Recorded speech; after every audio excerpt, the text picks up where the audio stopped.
जी नाज़रीन, मां आहियां ज़ुल्फ़िकार गुरामाणी। KPK जा वॾा वज़ीर सोहेल आफ़रीदी हींअर कराची में मौजूदु आहिनि। ॿार खे ख़िताबु उन्हनि कयो आहे।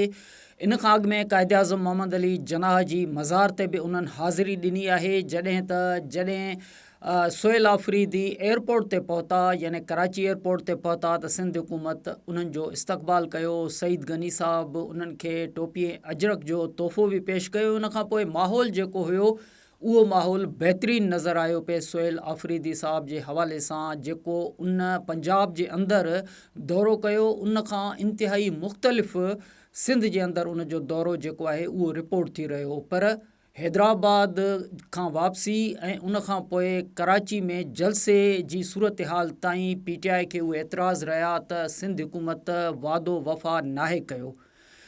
हाणे इहा जेका सूरत हाल आहे, उहा सूरत हाल इन हवाले सां इंतिहाई मुख़्तलिफ़ नज़र अचे थी त सोहेल आफ़रीदी साहब पहुचनि था, सईद गनी साहब उन्हनि खे अजरक ऐं तोहफ़ो पेश कनि था, ऐं अजरक ऐं टोपी जेका आहे उन्हनि खे तोहफ़े तौरु पेश कनि था। ऐं उन खां पोइ सोहेल आफ़रीदी साहब कराची में प्रेस कॉन्फ्रेंस कनि था। कराची प्रेस क्लब पहुची करे समूरनि सवालनि जा जवाब ॾियनि था। इहो बि चवनि था त मुराद अली शाह साहब उन्हनि खे टेलीफोन ज़रिए उन्हनि सां राब्तो बि कयो हो। प्रोटोकॉल ऐं सूरत हाल जेका आहे उहा बि मालूमात वरिती हुई। उन खां पोइ सोहेल आफ़रीदी साहब हैदराबाद पहुचनि था ऐं हैदराबाद प्रेस क्लब में उते सवालनि जा जवाब ॾियनि था, मीडिया खे दावत ॾियनि था त उहे KPK अचनि। हर जॻह ते सिंधी टोपी अजरक सोहेल आफ़रीदी साहब खे मिलनि था तोहफ़े तौरु।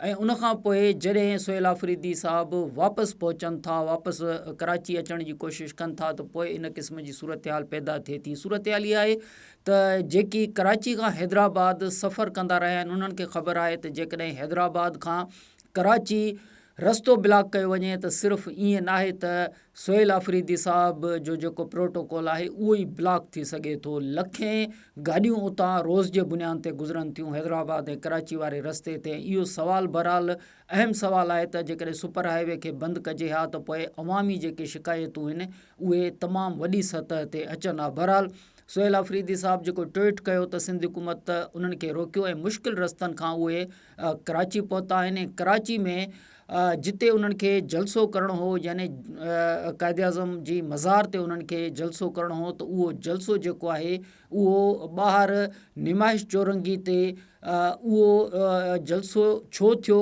ऐं इन जलसे दौरान पुलिस उन्हनि खे उहो जलसो करण खां रोके बि सघे पई। पर बहरहाल इहा जेका सूरत हाल आहे, इहा सूरत हाल इन हवाले सां हाणे सूबाई वज़ीर नासिर शाह साहब पाण चवनि था त इन जी बि इंक्वायरी थींदी। त सिंध हुकूमत हिकु त उन्हनि खे NOC जारी कई, जनाह बाग जे अंदरि यानी बाग़ जनाह जे अंदरि जलसे करण जी इजाज़त, ऐं उन खां पोइ समूरा जेके प्रोटोकॉल ऐं सिक्योरिटी जा जेके ज़रिया आहिनि उहे इस्तेमालु बि कया विया। उन जे बावजूदि तहरीक इंसाफ़ खे, सोहेल आफ़रीदी खे उहे एतिराज़ आहिनि त उन्हनि खे उहा जेका सहूलियत आहे उहा नाहे मिली सघी या रस्ता रोकिया विया। बहरहाल इन जी इंक्वायरी ज़रूरु थियणु घुरिजे। ऐं इहा ॻाल्हि बिल्कुलु ईअं आहे त इहा जेका सूरत हाल आहे इहा सूरत हाल पैदा न थिए हा। छो जो मूं इहो सुवाल वरी बि उथारियो त जेकी कराची खां हैदराबाद या हैदराबाद खां कराची सफ़र कंदा रहनि था, उन्हनि खे ख़बर आहे त सुपर हाईवे बंदि करणु इहो एतिरो आसान नथो हुजे। ऐं उन में सिर्फ़ु ऐं सिर्फ़ु सोहेल आफ़रीदी साहब जो जेको प्रोटोकॉल आहे उन जो एतिराज़ जेको आहे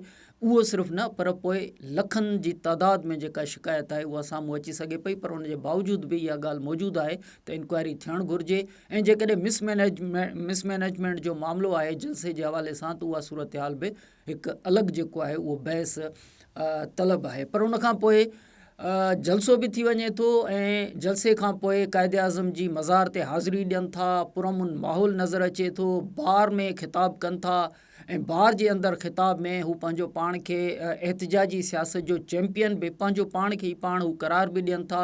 इन सॼी सूरत हाल में किथे बि उन्हनि खे न ख़िताब खां रोकियो वञे थो, न किथे उन्हनि जे काफ़िले खे रोकियो वञे थो। ऐं सिर्फ़ु इहा जेका सूरत हाल आहे हैदराबाद खां वापसी ऐं राति जो जेको जलसो आहे, उन जलसे ताईं जेके एतिराज़ आहिनि उहे साम्हूं अचनि था। पर इन विच में सूबाई वज़ीर नासिर शाह साहब जो इहो बि चवणु हो त कराची प्रेस क्लब में पहुची करे उन इहो बयान बि ॾिनो त आसिफ अली ज़रदारी साहब जी हुकूमत जे हवाले सां या नालो खणी ज़रदारी साहब या बिलावल भुट्टो साहब जे हवाले सां उन तनक़ीद जो निशानो बि बणायो। बावजूदि इन जे त सिंध हुकूमत टोपी अजरक जो तोहफ़ो एयरपोर्ट ते सुहेल आफ़रीदी साहब खे पेश कयो। पर बहरहाल इन सॼी सूरत हाल में जेकॾहिं इहा बि शिकायत न अचे हा त सिंध जो सुहेल आफ़रीदी साहब जो जेको हीउ दौरो आहे इहो इंतिहाई मुनफ़रद ऐं मुकमल तौर ते मुख़्तलिफ़ क़िस्म जो दौरो थिए हा। पर ज़ाहिर आहे त हाणे कराची प्रेस क्लब जे अंदरि सुहेल आफ़रीदी साहब खां इहो सवाल बि थियो त हिन जॻह ते अचणु यानी कराची प्रेस क्लब अचण खां अॻु में सिंध हुकूमत उन्हनि खे एयरपोर्ट ते सिंधी टोपी ऐं अजरक जो तोहफ़ो ॾिनो आहे त जेकॾहिं सिंध हुकूमत यानी मुराद अली शाह साहब KP के ईंदा त उन्हनि सां ईअं ई उन्हनि खे आदर भाव कयो वेंदो। त सुहेल आफ़रीदी साहब जो इहो चवणु हो त हीअ त हिननि त इस्तक़बाल कयो आहे, पर जिन इस्तक़बाल न कयो यानी पंजाब हुकूमत जेका सूरत हाल पैदा कई उहे बि ईंदा त उन्हनि जो बि इस्तक़बाल कंदासीं। ऐं इन हवाले सां सुहेल आफ़रीदी साहब जेको आहे उहो कराची प्रेस क्लब जे अंदरि पंहिंजे मीट द प्रेस खे ख़िताब दौरान जवाबु ॾेई रहियो। पर सूरत हाल उमेदु करे सघिजे थी त सूरत हाल बिल्कुलु ईअं ई हुजे जीअं सुहेल आफ़रीदी साहब चवनि था त जेको रवैयो पंजाब जे अंदरि उन्हनि सां थियो जेकॾहिं उहे बि ईंदा त उन्हनि जो बि असां आदर भाव कंदासीं। पर माज़ी में जेकॾहिं सूरत हाल ॾिसिजे थी त हाणे वकीलनि खे ख़िताब जेको कयो हींअर सुहेल आफ़रीदी साहब त माज़ी परवेज़ मुशर्रफ जो दौरु असांखे यादि अचे थो त जॾहिं इमरान ख़ान साहब एयरपोर्ट ते या बाय रोड बि वञण जी कोशिशि कंदा हुआ त उन्हनि खे कराची अचण खां रोकियो वेंदो। तव्हांखे यादि हूंदो त चौधरी इफ़्तिख़ार साहब जॾहिं कराची अचण जी कोशिशि कई त वकीलनि खे उते ज़िंदा जेकी वकील आहिनि उन्हनि खे साड़ण जो वाक़ियो बि जेको आहे उहो पेश आयो हो। त इन क़िस्म जी जेका सूरत हाल आहे उहा सूरत हाल बि माज़ी जी दास्तान जे अंदरि मौजूदु आहे। पर सुहेल आफ़रीदी साहब जी ॻाल्हि खे ईअं असां चई सघूं था त मुस्तक़बिल जे अंदरि उमेदु आहे त सुहेल आफ़रीदी साहब जेका ॻाल्हि कनि था त जिन जो रवैयो जेको आहे यानी पंजाब हुकूमत उहे बि जेकॾहिं आया त आदर भाव कंदासीं। पर हक़ीक़त इहा आहे त सुहेल आफ़रीदी साहब जी हुकूमत यानी इमरान ख़ान साहब जी तहरीक इंसाफ़ जी जेका हुकूमत आहे उन सिंध असैम्बली जा स्पीकर आगा सराज दुरानी साहब जॾहिं इस्लामाबाद पहुता हुआ इस्लामाबाद जे अंदरि उहे गिरफ़्तार थिया। सुहेल आफ़रीदी साहब पाण वज़ीर आला आहिनि ऐं वज़ीर आला हुअण जे बावजूदि इन ॻाल्हि जी शिकायत कनि था त उन्हनि जे ख़िलाफ़ु मुख़्तलिफ़ केस कूड़ा केस जेके आहिनि उहे दाख़िल कराया पिया वञनि यानी वफ़ाक़ी हुकूमत ॾांहुं इल्ज़ाम लॻाइनि पिया। पर हक़ीक़त इहा आहे त उन्हनि जे दौर में इमरान ख़ान जे दौर में सिंध असैम्बली जा स्पीकर पार्लियामेंटेरियन जी जेका ॻाल्हि कनि था चूंडियल नुमाइंदनि जी जेका ॻाल्हि कनि था पर हिकु असैम्बली जा जेके स्पीकर आगा सराज दुरानी साहब उहे इस्लामाबाद जे अंदरि गिरफ़्तार थिया। ऐं उन खां पोइ न सिर्फ़ु उहे गिरफ़्तार थिया पर विफ़ाक़ी हुकूमत तॾहिं जी जेका विफ़ाक़ी हुकूमत आहे पीपुल्स पार्टी जो इहो इल्ज़ाम हो त आगा सराज दुरानी जे घर ते बि चढ़ाई कई वई, चादर ऐं चार दीवारी जो तक़दुस पामाल कयो वियो। इहो उन वक़्त जी जेका पोज़ीशन हुई उन जो इहो मौक़िफ़ हो जेका सिंध में हुकूमत करे रही हुई।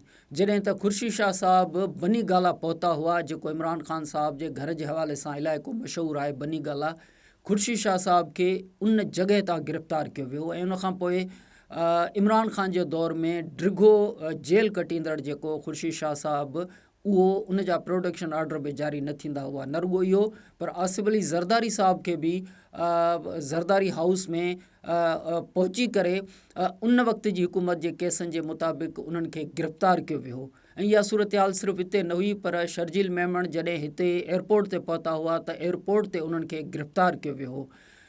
जॾहिं जंहिंखे इहो चइजे थो चांद राति यानी ईद जी राति जेका आहे उन ईद जी राति ते फरियाल टालपुर खे इस्पताल जे अंदरि उन्हनि खे गिरफ़्तार करण जे लाइ पुलिस पहुती ऐं न सिर्फ़ु पहुती पर उन्हनि खे गिरफ़्तार कयो वियो हो। तंहिं करे ड्रिघी दास्तान आहे ऐं ड्रिघी दास्तान इमरान ख़ान जे दौर में इहा हुई त जेकॾहिं को इन हवाले सां का सूरत हाल खे रिपोर्ट बि कंदो त उन्हनि जे ख़िलाफ़ु छा छा थी रहियो इहो माज़ी जो दास्तान ज़रूरु थी सघे थो। पर इहा ॻाल्हि सुहेल आफ़रीदी साहब खां बहसियत हुकूमत जे इहा ॻाल्हि ईअं चई सघिजे थी त इहो दौरु जेको हो उन दौर जे अंदरि सिर्फ़ु पीपुल्स पार्टी न पर जेको अपोज़िशन जे ख़िलाफ़ु क्रैक डाउन हो उहो क्रैक डाउन ऐं उहे केस जेके आहिनि उहे उन जे रिकॉर्ड ते मौजूदु आहिनि त केरु केरु जेल जे अंदरि हुआ। तंहिं करे जॾहिं इहा ॻाल्हि थिए थी त हिकु सूबे जो वज़ीर आला तॾहिं असांखे इहो यादि पए थो त मुराद अली शाह साहब जे हवाले सां त बिलावल भुट्टो साहब जॾहिं बि प्रेस कॉन्फ्रेंस कंदा हुआ त उन्हनि खां इहो सुवालु थींदो हो त मुराद अली शाह साहब सिंध जे अंदरि हुअण जे बावजूदि यानी सिंध जा वॾा वज़ीर हुअण जे बावजूदि उन्हनि जा केस जेके आहिनि उहे इस्लामाबाद में थियनि था ऐं इस्लामाबाद जे अंदरि हू लगातार अदालतुनि में अचे थो। पर हिकु वक़्तु त इहो आयो जो बिलावल भुट्टो साहिब खां इहो सुवाल बि थियो त मुराद अली शाह साहिब जेकॾहिं गिरफ़्तार थी वञनि त पोइ त बिलावल भुट्टो साहिबु जवाबु ॾिनो हो त जेकॾहिं CM सिंध जेके मुराद अली शाह साहिब आहिनि उहे गिरफ़्तार बि थी वञनि तॾहिं बि उहे सिंध जा वॾा वज़ीर हूंदा। ऐं इहा सूरत हाल बिलावल भुट्टो साहिबु ईअं ज़िक्र कंदो हो पंहिंजी तक़रीर जे अंदरि त केस सिंध जा आहिनि पर उहे रावलपिंडी में केस छो था हलनि। बिलावल भुट्टो साहिबु पंहिंजे अंदाज़ में चवंदो हो त पिंडी में ऐसा क्या है, आख़िर पिंडी में ऐसा क्या है। तंहिं करे सुहेल आफ़रीदी साहिब खे इहो सॼो ज़मानो यादि हूंदो। बावजूदि इन जे त सुहेल आफ़रीदी साहिब खे सिंध में भलीकार चऊं था, सुहेल आफ़रीदी साहिब हर जॻह ते ख़िताब कनि था, हर जॻह ते सिंधी टोपी अजरक में मलबूस नज़र अचनि था, सिंध जे अवाम जो शुक्रियो अदा कनि था ऐं हुकूमत ते तनक़ीद करणु उन्हनि जो हक़ बि ज़रूरु आहे। ऐं बावजूदि इन जे इहा ॻाल्हि कयूं था त इहे जेके ॿ क़िस्म जा वाक़िया जेके थिया आहिनि इहे वाक़िया न थियनि हा त पोइ हीअ जेका सूरत हाल आहे उनखे इंतिहाई मुनफ़रद सूरत हाल तौरु तसवुरु कयो वञे हा। पर इहा उमेद सुहेल आफ़रीदी साहिब खां ज़रूरु कजे थी त जेका ॻाल्हि हू कनि था त पार्लियामेंटेरियंस हिकु सूबे जो वॾो वज़ीर या हिकु सूबे जो स्पीकर या हिकु सूबे जा जेके शहरी आहिनि जेकॾहिं उहे उन जे हुकुम जे दायरे में ईंदा त उन्हनि खे कंहिं बि क़िस्म जी का तकलीफ़ न ईंदी। त असां बावजूदि इन जे त इमरान ख़ान साहिबु हमेशह चवंदा आहिनि त सियासत में यू टर्न जेका आहे उहा जाइज़ आहे। पर सुहेल आफ़रीदी साहिब खे भलीकार कंदे इहा ॻाल्हि कयूं था सुहेल आफ़रीदी घटि में घटि इन मामले में यू टर्न न वठंदो।